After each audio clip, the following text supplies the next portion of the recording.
มอนไอ้มอน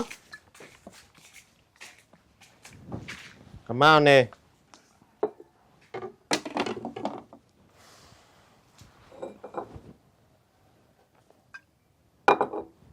ไอ้มอนอ่ะยินเอาวะ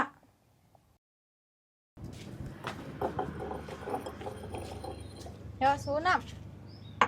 นั่นเองตามันได้เห็นน่ะจังหิวกับใครแกนะเมื่อก่อนลาลีทำเนาะกับใครแต่กัดเสียมาถึงมาทอ่ะเด็กใครกันเหยำหายอะไรมา50,000นะ